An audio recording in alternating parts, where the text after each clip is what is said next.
Hey everyone, Doug here, Doug Johnson Productions, Orem, Utah. Wanted to do a follow-up for a video I released last week and share some thoughts about the product that I talked about. That's the Teradek VidiU, this little guy here. This is a video encoder. It's used for streaming to services like YouTube, Facebook, pretty much any service, to be honest. They pretty much all use some standard protocols, RTMP, in order for streaming video over the internet. Just to recap real quickly the previous video, almost 2 weeks ago, I installed firmware version 3.0.3 on this device, and at that point it became next to useless. I couldn't log into the website, internal web server, in order to configure it. It would get to the login screen and just sit there and go and wait forever. Never actually finish logging in. Also wouldn't connect to YouTube, and the restore recovery mode in order to put it back to the previous version didn't work. So I emailed support. They basically took me through standard troubleshooting steps. Eventually got to the point where they said, we need you to send it to us. We don't know what to do, and because it's out of warranty, you're gonna have to pay for it. And well, I knew it was a firmware problem. It wasn't any problem with my specific device. My hardware's fine. So I didn't actually take them up on that offer, and I elected to just keep trying things on my own. And after, I don't know, I couldn't even tell you how many times I rebooted this sucker, launched new browsers I never used before, cleared cookies, cleared caches, cleared history, everything, tried the private modes from several different browsers, tried basically everything, and I wasn't getting anywhere. But finally, on Friday last week, I was finally able to log in and go to the firmware update page on the device and roll back to the previous version of the firmware. So now my device is working again, and then late last night I got an email from Teradek support saying, we confirm that the problems you said are there are actually there. Roll back to the previous version, don't install the new one, don't install any other new released ones unless the firmware notes actually said that the problems that you've mentioned are specifically addressed in that release. So, long story short is, still, do not install the 3.0.3 firmware if you have one of these Teradek VidiUs. This, by the way, is the regular one, not the Pro. It's also obviously not the Mini, if you're familiar with those. Yeah, do not install the 3.0.3 firmware. It will make the device next to useless. Lots of problems. So stay on the 2.9 series. I think the latest is 2.9.10 or something like that. Anyway, so, with that, share with you some of my thoughts about this device. I've never done a video about this, and I'm not going to fully demo the thing here today. But I have a lot of people contacting me about what to do for encoding video for streaming to the internet, and an awful lot of people out there are doing it with software on a computer. I had initially tried that a few years ago, and after several failed attempts, I guess that's the best way of saying it, I gave up on the idea of trying to do it in software. I just could not make it. It's not that I couldn't make it work. I could make it work, but there was always issues. There were always problems, and I finally just said, you know what, I'm not going to deal with all the hassles. I'm not going to tie up an expensive computer doing video encoding every time I need to stream to the internet, and so started researching hardware options. And at the time, there weren't a ton. This day and age, there are a bazillion of these types of things. At the time, there weren't a lot of options, and a lot of the ones that I was finding had weird limitations, or they were incredibly expensive. And so I elected to go with the Teradek VidiU because I had used one, honestly, in a church. There's a church nearby that I do a lot of work with, and they use the VidiUs, and I knew it was a little bit finicky, but it did always work. I mean, I was always able to make it work, and once I started streaming, it always streamed just fine. So I elected to buy one of these. So I've had this guy for about 2 years now, and I use it pretty much every event, even if the client isn't explicitly paying for streaming. I usually stream it to a hidden or unlisted video on my channel at a minimum, but very often I'm streaming for clients to their YouTube or Facebook channels or whatever. So, but like I say, this thing has been a little bit finicky. It always takes a little bit of takes a little bit of time to get it up and working.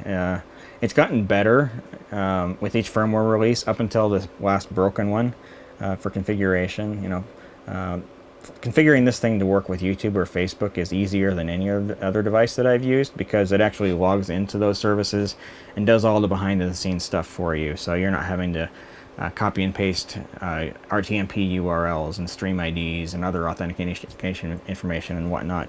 This handles all of that behind the scenes for you. So basically, if you're going to set it up for YouTube, you hit a button, it gives you a device code, and then you log into YouTube, give it that device code, and then all the setup takes place behind the scenes. So this even creates the YouTube streaming events for you, so you don't even have to go to the YouTube page to set that up.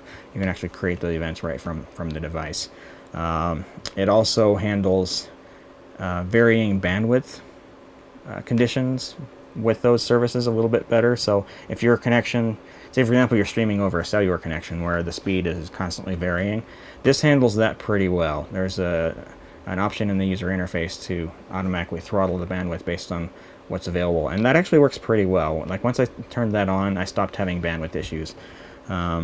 So I've been able to get pretty consistently 1080p at 60 frames a second out of this guy without any real difficulty these days. When I first started trying to do that a couple years ago, it just didn't ever want to go anywhere, and I think most of the time it was bandwidth issues. You know, I've mentioned a number of times I did a stream of a rugby tournament a year and a half ago, and that was the first time that I ever really had any problems with this. And it turns out it wasn't the device at all; it was a connection, internet connection. They claimed it was super fast, and when you did a brief test on it, it actually was pretty fast. But in truth, like the minute you started sending a lot of data, the speed slowed down, and it wouldn't keep up with 1080p. And consequently, the stream most of that day was kind of in and out. Not the default of this device, but one thing that they've done in the newer versions of the firmware since then is they've added that automatic bandwidth throttling capability. So if the connection happens to slow down, the device slows its data rate down so that the stream will keep up and running. Probably with slightly reduced quality, but that's better than cutting in and out or just abandoning the stream altogether. So for those not familiar with this, take a quick look around. It's got a screen on there for configuration. This is a joystick that you can use for navigation, and then a button up top to start and stop streaming. The interface on this thing is horrendously slow, so don't get in any hurry trying to configure it. It's mostly the navigation that's slow. Once you actually get, for example, into a place where you're going to enter the name of a video or whatever, the title for a video, that portion of the interface works fine, but it's just navigating from one menu to the next that's horribly slow. It also has configuration through a web page, so you just go to your browser and type in the IP address of the device and log in and configure it there. That's considerably faster than the on-screen interface. That way, I wouldn't necessarily call that speedy either. But yeah, so it handles pretty much any of the big services that are out there. Built-in integration, YouTube, Facebook, Wowza, Twitch, several others, all the big ones. So full integration with all those. So configuration of streaming to those sites is actually very straightforward, very easy.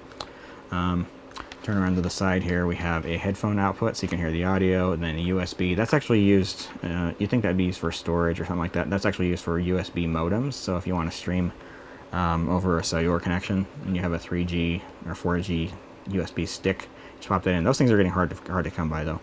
Power switch, and then around on back, power input, that's 12 volt. Consequently, when I'm here in the trailer, I actually don't use the AC adapter, I just plug it directly into the 12 volt systems. Ethernet jack, reset button, very important for firmware recovery, an audio input, and then an HDMI input, and then nothing besides just cooling vents on this other side.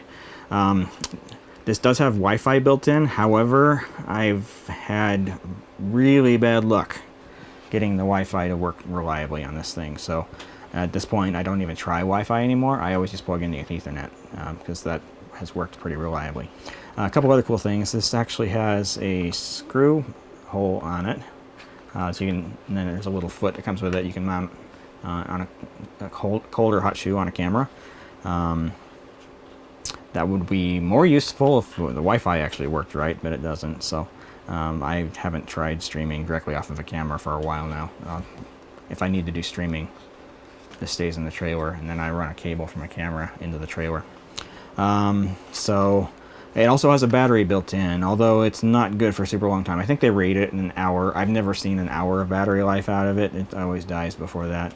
It does get a little warm when it's running, but never hot. So if you step up to the higher end unit, the VidiU Pro, you get a faster interface. I hear from people that own it that it's considerably faster. It also has a feature where you can bond multiple internet connections together. It's a paid service that's offered by Teradek.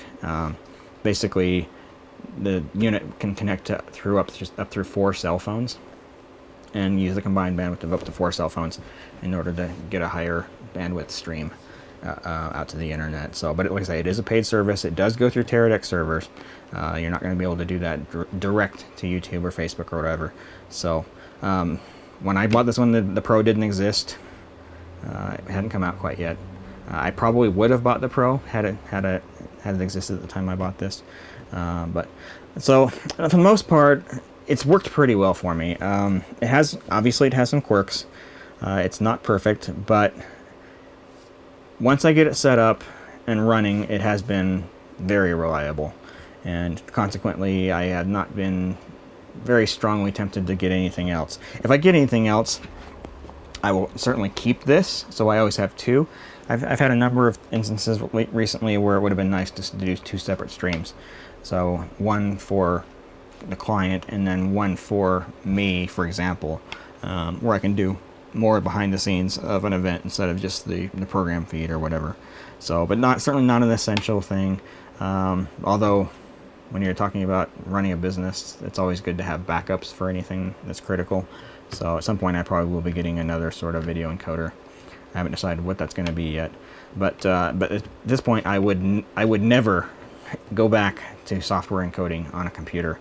I just find it so incredibly frustrating and time-consuming to get it working, and inconsistent in how well it works.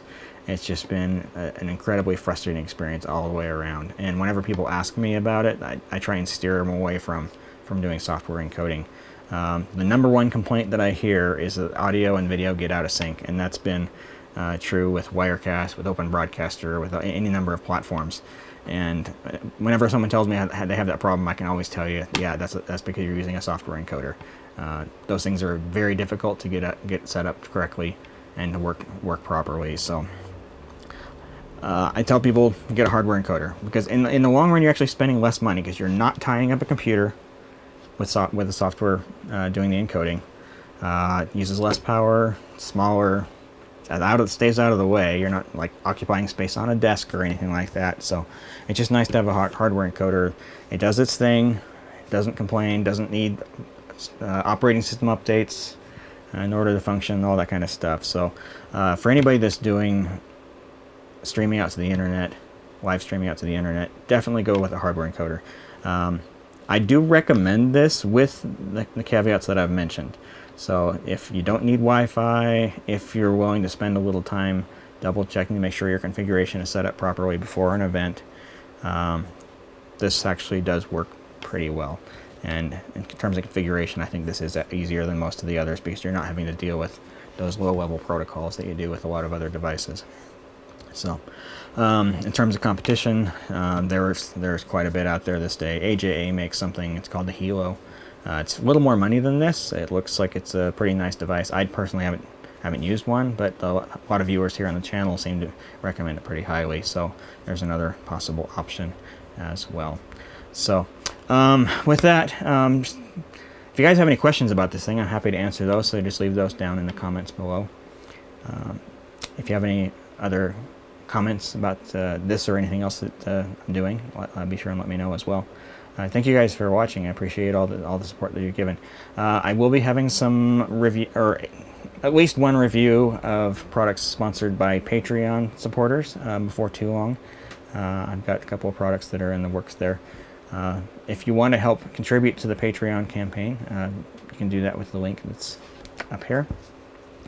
So any money that's collected via Patreon goes straight to products for purchase for review.